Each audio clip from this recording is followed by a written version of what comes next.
পুনৰ বাংলাদেশৰ এখন নতুন মানচিত্ৰ আৰু যিখন মানচিত্ৰত তেওঁলোকে অন্তৰ্ভুক্ত কৰিছে উত্তৰ পূৰ্বাঞ্চলৰ অসমক ত্ৰিপুৰা আৰু পশ্চিম বংগ গতিকে বাংলাদেশৰ এক অদ্ভুত মানচিত্ৰ তেওঁলোকে তৈয়াৰ কৰিছে আৰু মোহাম্মদ ইউনুছৰ যি চৰকাৰ চলি আছে মোহাম্মদ ইউনুছৰ চৰকাৰৰ যিজন উপদেষ্টা মাহফুজ আলমে এটা পোষ্ট কৰিছে আৰু ফেচবুক পোষ্ট কৰিছে য'ত তেওঁ দাবী কৰিছে যে বাংলাদেশখন প্ৰকৃততে এনেকুৱা প্ৰকৃত বাংলাদেশখন আৰু যোনখন বাংলাদেশ এতিয়া তেওঁলোকৰ হাতত আছে যিখন আমি জানো বাংলাদেশ বুলি সেইখন আধৰুৱা বাংলাদেশ সম্পূৰ্ণ বাংলাদেশখন হ'ব য'ত অসম অন্তৰ্ভুক্তি আছে তেওঁলোকৰ ত্ৰিপুৰাক তেওঁলোকে দাবী কৰিছে আৰু পশ্চিম বংগ তেওঁলোকে দাবী কৰিছে ইয়াৰ পূৰ্বে একাংশ মৌলবাদী সংগঠন আছিল জেহাদীয়ে যি এখন মেপ বনাইছিল কিছুদিন পূৰ্বে য'ত অসম ত্ৰিপুৰা পশ্চিম বংগ তেওঁলোকে অন্তৰ্ভুক্তি কৰিছিল আৰু বাংলাদেশ আৰু এই উগ্ৰপন্থী যি সংগঠন আছিল তেওঁলোকৰ এই মেপখন প্ৰায় একেই তেওঁলোকৰ দাবী একেটাই যে তেওঁলোকে ভাৰতৰ পৰা অসম ত্ৰিপুৰা আৰু বংগ এই তিনিখন তাহাঁতৰ তেওঁলোকৰ হয় অদ্ভুত ধৰণৰ পোষ্ট এটা আহিল কিছু সময় পূৰ্বে আৰু কৈছে সৰু সীমিত অবিচ্ছিন্ন হৈ আছে বাংলাদেশ এতিয়াও বৰ্তমান যিখন আছে সেইখন সৰু হৈ আছে অবিচ্ছিন্ন হৈ আছে আৰু সীমিত হৈ আছে তেওঁলোকে বহলাব বিচাৰিছে তেওঁলোকে অসমক অন্তৰ্ভুক্তি কৰাৰ কথা কৈছে ত্ৰিপুৰাক অন্তৰ্ভুক্তি কৰাৰ কথা কৈছে আৰু পশ্চিম বংগক অন্তৰ্ভুক্তি কৰাৰ কৈছে আৰু এই পোষ্টটোৰ পিছত যি বিজয় দিৱস পালন কৰাইছিল 16 তাৰিখে বাংলাদেশত সেই দিনাখনৰ দিনটোত তেওঁলোকে এনেকুৱা ধৰণৰ এটা অদ্ভুত যুক্তি দিলে আৰু ক'লে যে 1971 চনত পাকিস্তানৰ পৰা তেওঁলোকে স্বাধীনতা লাভ কৰিছিল আৰু বৰ্তমান তেওঁলোকে বিচাৰিছে যে ভাৰতৰ পৰা মানে ভাৰতৰ যিকেইটা অংশ তেওঁলোকে কৈছে যে ভাৰতৰ পৰা তেওঁলোকে মুক্তি বিচাৰিব ভাৰতৰ বিৰুদ্ধে যুঁজ দিব আৰু ফেচবুক পোষ্টত তেওঁলোকে লিখিছে যে ভাৰতৰ মানুহৰ সৈতে সাংস্কৃতিক পাৰ্থক্য আছে তেওঁলোকৰ বিশেষকৈ যি কঠোৰ ইছলামিক যি তেওঁলোকৰ চিন্তাধাৰা বাংলাদেশৰ এই বৰ্তমান চৰকাৰৰ যি মাহফুজ আলম যিজনে এই ফটো আপোনালোকে দেখা পাইছে তেওঁ যি দাবী কৰিছে তেওঁ হিন্দুসকলক আৰু ভাৰত চৰকাৰক তীব্ৰ সমালোচনা কৰিছে আৰু তেওঁ কৈছে যে ভাৰতে উপনিৱেশবাদৰ চৰিত্ৰ আছে ভাৰতে আগ্ৰাসন কৰিছে বাংলাদেশৰ ওপৰত আৰু সেই আগ্ৰাসন বা হিন্দু উগ্ৰপন্থী বা বংগ বিৰোধী মনোভাৱ তেওঁলোকে উফৰাই পেলাম বুলি এক প্ৰকাৰ দাবী কৰিছে আৰু তেওঁ কৈছে ভাৰতে নিয়ন্ত্ৰণ কৰা উপনিৱেশকৰণৰ পৰা মুক্ত কৰা কাৰ্যসূচী তেওঁলোকে গ্ৰহণ কৰিব আৰু ভাৰতৰ পৰা প্ৰকৃত স্বাধীনতা নিশ্চিত কৰিবলৈ 1975 আৰু 2024 পুনৰাবৃত্তিৰ কথা কৈছে এটা 1975 কি হৈছিল যদি আমি ক'বলৈ যাওঁ 1975 চনত বাংলাদেশৰ যি প্ৰতিষ্ঠাপক বা বাংলাদেশ প্ৰতিষ্ঠাত যি মুখ্য ভূমিকা গ্ৰহণ কৰিছিল বংগবন্ধু মুজিবুৰ ৰহমানৰ পৰিয়ালক আৰু মুজিবুৰ ৰহমানৰ সহ তেওঁৰ পৰিয়ালৰ 18জন সদস্যক হত্যা কৰিছিল দুৰ্বৃত্তই নৃশংসভাৱে হত্যা কৰি থৈ গৈছিল আৰু 2024ত তেওঁৰ কন্যা শেখ হাছিনাক বাংলাদেশৰ পৰা তেওঁলোকে খেদি পঠাইছিল তেওঁৰ চৰকাৰ ভাঙি পঠাইছিল আৰু ছাত্ৰ আন্দোলন হৈছিল তাৰ পিছৰ পৰিস্থিতি আমি সকলোৱে দেখিছোঁ গতিকে তেওঁ কৈছে যে 1975 আৰু 2024 পুনৰাবৃত্তি এটা ভয়ংকৰ তেওঁ ভাবুকি প্ৰদান কৰিছে আৰু কৈছে যে 50 বছৰ যি বাংলাদেশৰ যি 54 বছৰ হ'ল বৰ্তমান এই 16 ডিচেম্বৰত কিন্তু 75 পৰা তেওঁ ধৰিছে 75 পৰা তেওঁ কৈছে যে 50 বছৰ বহু ঘটনাৰ সাক্ষী হৈ ৰ'লো কিন্তু ভূগোল আৰু যি আমাৰ ভৌগোলিক ব্যৱস্থা আছে সেইটো তেওঁলোক সীমাবদ্ধ হৈ আছে বুলি কৈছে যে এতিয়া নতুন ভূগোলৰ প্ৰয়োজন নতুন ভৌগোলিক সীমাৰ প্ৰয়োজনৰ কথা তেওঁ প্ৰসংগ উল্লেখ কৰিছে মানে তেওঁ এক প্ৰকাৰ এই ভাৰতক তেওঁলোকে ভাবুকি প্ৰদান কৰিছে আৰু যেহেতু যি চৰকাৰ চলি আছে সকলোৱে জানে বাংলাদেশত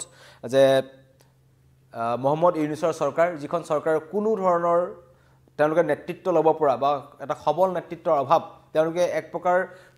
অকল মৌলবাদী শক্তিৰ উচতনিত তেওঁলোকে এনেকুৱা ধৰণৰ ভাৰত বিৰোধী মন্তব্য কৰি আছে আৰু বাংলাদেশৰ যি আগ্ৰাসী যি মনোভাৱ এতিয়া বৰ্তমান সময়ত যি দেখুৱাই আছে তেওঁলোকে বাৰম্বাৰ নতুন বাংলাদেশৰ কথা কয় নতুন মানচিত্ৰ তেওঁলোকে উলিয়াইছে কিন্তু অতি আচৰিত ধৰণে বা ৰহস্যজনকভাৱে এই পোষ্টটো তেওঁ ডিলিট কৰি দিয়ে কাৰণ যি কূটনৈতিক প্ৰভাৱ পৰিছে ভাৰত আৰু বাংলাদেশৰ মাজত বিগত এই ছাত্ৰ আন্দোলনৰ পিছৰ পৰা আমি দেখি আছোঁ যে বাৰম্বাৰ তেওঁলোকে কেতিয়াবা ভাৰতক ভাবুকি প্ৰদান কৰে তেওঁলোকে আক্ৰমণ কৰিম বুলি কেতিয়াবা 4 দিনত তেওঁলোকে শেষ কৰি পেলাম বুলি কয় কেতিয়াবা তেওঁলোকে পাকিস্তানৰ পৰা পাৰমাণৱিক অস্ত্ৰ আনি পেলাই আক্ৰমণ কৰাৰ কথা কয় আকৌ তেওঁলোকে বিজয় দিৱসৰ দিনটোত এখন নতুন মানচিত্ৰ উলিয়াইছে যিখন মানচিত্ৰত তেওঁলোকে আমাক অসমক তেওঁলোকে অসম ত্ৰিপুৰা আৰু বংগক তেওঁলোকে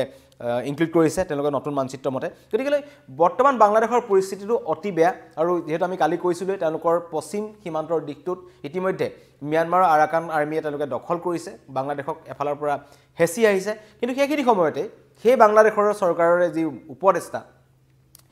তেওঁ কিন্তু এটা অদ্ভুত ধৰণৰ পোষ্ট এই ফেচবুক পোষ্টটো তেওঁলোকে পোষ্ট কৰিলে তাৰপিছত কিন্তু তেওঁ ডিলিট কৰি দিলে ডিলিট কৰি দিয়াৰ কাৰণটো কি সেইটো হয়তো সকলোৱে জানে যে 2 ঘণ্টাৰ ভিতৰত তেওঁ ফেচবুক পোষ্টটো ডিলিট কৰি পেলাইছে আৰু কাৰণ গোটেই বিশ্বজুৰি বা গোটেই ভাৰতজুৰি ইয়াৰ এটা প্ৰতিক্ৰিয়া সৃষ্টি হৈছে যে বাৰম্বাৰ বাংলাদেশে ভাৰতক এনেকুৱা ধৰণৰ চকু দেখুৱাবলৈ বা ৰঙা চকু দেখুৱাবলৈ ক'ত সাহস পাইছে আটাইতকৈ ডাঙৰ কথা কোন আছে বাংলাদেশৰ পিছত কাৰণ পাকিস্তানৰ লগত বাংলাদেশৰ বৰ্তমান যি যদি চৰকাৰীভাৱে চাবলৈ যাওঁ তেন্তে তেওঁলোকৰ মাজত দুখন চৰকাৰ বা দুখন দেশৰ মাজত ইমান ভাল সম্পৰ্ক নহয় কিন্তু যিবোৰ মৌলবাদী শক্তি বা যেনেকৈ অল কায়দা হওক বা বাংলাদেশৰ ISI হওক বা অন্য যেনেকুৱা শক্তি আছে সেইবোৰ কিন্তু বাংলাদেশত তিতাপি লৈ আছে তেওঁলোকৰ প্ৰশিক্ষণ শিবিৰ আছে তাত তেওঁলোকে থাকি ৰোহিংগিয়া কেম্পৰ পৰা তেওঁলোকে বিভিন্ন ধৰণৰ সংখ্যালঘুৰ ওপৰত আক্ৰমণৰ তেওঁলোকে ব্লুপ্ৰিণ্ট ৰচনা কৰি আছে যিটো কালি আৰাকান আৰ্মিয়ে দাবী কৰিছে যে বাংলাদেশত অল কায়দা এক্টিভ হৈ আছে জয়সিম মহম্মদ এক্টিভ হৈ আছে এনেকুৱা মৌলবাদী শক্তিবোৰ তেওঁলোকৰ তাত কিন্তু বৰ্তমান সক্ৰিয় সেইটো কথা বাংলাদেশ চৰকাৰে জানে বাংলাদেশৰ মহম্মদ ইউনুছৰ থকা সমগ্ৰ গোটেই যি নেতাসকল আছে তেওঁলোকে জানে কিন্তু সকলো জনাৰ পিছতো তেওঁলোকে কিন্তু এনেকুৱা ধৰণৰ কাম কৰি আছে যাৰ পিছত চিন্তাৰ পিছত তেওঁলোকে যেতিয়া কূটনৈতিক চিন্তাধাৰা হ'ল বা হেঁচা আহিলে পোষ্টটো ডিলিট কৰিলে কিন্তু আটাইতকৈ ডাঙৰ কথা যে ভাৰতৰ বিৰুদ্ধে এনেকুৱা ধৰণৰ মাজে সময়ে মেপ তেওঁলোকে দিয়া বা উচ্চতনী মন্তব্য দিয়া বা পাৰমাণৱিক এটেকৰ তেওঁলোকে ভাবুকি প্ৰদান কৰাৰ অন্তৰালত কোন আছে সেইটো আটাইতকৈ ডাঙৰ কথা কাৰণ বাংলাদেশৰ অৱস্থা সকলোৱে জানে একেবাৰে পয়া লগা অৱস্থা দেউলীয়া অৱস্থা বৰ্তমান এটা দিশৰ পৰা তেওঁলোকক আৰাকান আৰ্মি আক্ৰমণ কৰিছে যদি কিবা কাৰণত ভাৰতে আক্ৰমণ কৰে যদি ভাৰতে আক্ৰমণ কৰিবলৈ বাধ্য হয় তেন্তে বাংলাদেশৰ অৱস্থা কি হ'ব সেই কথা এই মহম্মদ ইউনুছৰ চৰকাৰৰ যিসকল নেতা আছে তেওঁলোকে এবাৰ চিন্তা কৰাটোৰ প্ৰয়োজন আছে কাৰণ বাংলাদেশৰ ওচৰত পৰ্যাপ্ত পৰিমাণৰ বৰ্তমান সময়ত যদি ক'বলৈ যাওঁ তেওঁলোকৰ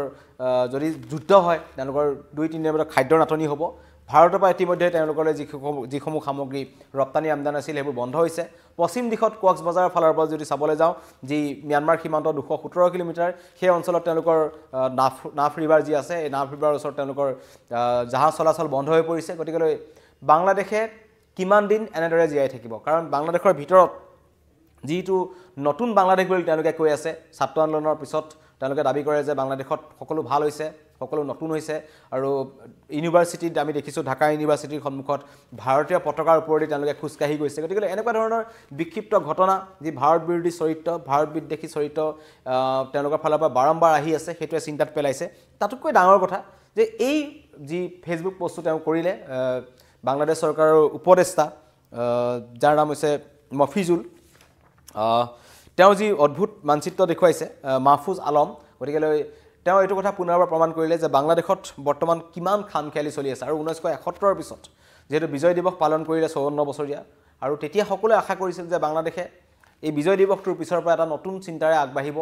সংখ্যালঘুৰ ওপৰত যেনেকুৱা ধৰণৰ তেওঁলোকৰ আক্ৰমণ হৈ আছে সমগ্ৰ বিশ্বত বৰ্তমান বাংলাদেশৰ যিটো চৰিত্ৰ সকলোৱে গম পায় যে বাংলাদেশত সংখ্যালঘুসকলৰ ওপৰত কেনেকুৱা ধৰণৰ আক্ৰমণ হৈছে বাংলাদেশৰ লোকসকল প্ৰকৃততে কেনেকুৱা সেই সমগ্ৰ ঘটনাটো কিন্তু বাৰম্বাৰ তেওঁলোকে প্ৰমাণ কৰিছে আৰু মহম্মদ ইউনুছৰ উপদেষ্টাজনে যিটো যেনেকুৱা ধৰণৰ মন্তব্য কৰিছে হিন্দু উগ্ৰবাদৰ কথা কৈছে ভাৰতৰ আগ্ৰাসনৰ কথা কৈছে গতিকে যি ভাৰতে কিন্তু তেওঁলোকক পাকিস্তানৰ পৰা স্বাধীন কৰাই দিছিল 1971ত ভাৰত অবিহনে বাংলাদেশে কল্পনা কৰিব নোৱাৰিলেহেঁতেন কিন্তু সকলো তেওঁলোকে এক প্ৰকাৰ পাহৰি পেলাইছে আৰু হয়তো তেওঁলোকে নতুনকৈ চিন্তা কৰিছে কিন্তু চিন্তা কৰাটো একো ডাঙৰ কথা নহয় কিন্তু তেওঁলোকে কোনটো পৰ্যায়ত চিন্তা কৰিছে সেইটো এটা ডাঙৰ কথা ভাৰতৰ বিৰুদ্ধে তেওঁলোকে বাৰে বাৰে যুঁজ দিছে আৰু যুঁজিবলৈ তেওঁলোকৰ ওচৰত শক্তি আছে নে নাই সেইটো এটা চিন্তা কৰিবলগীয়া কথা কিন্তু অদ্ভুত যুক্তি যেহেতু বাৰম্বাৰ কৈছোঁ এনেকুৱা এখন মেপ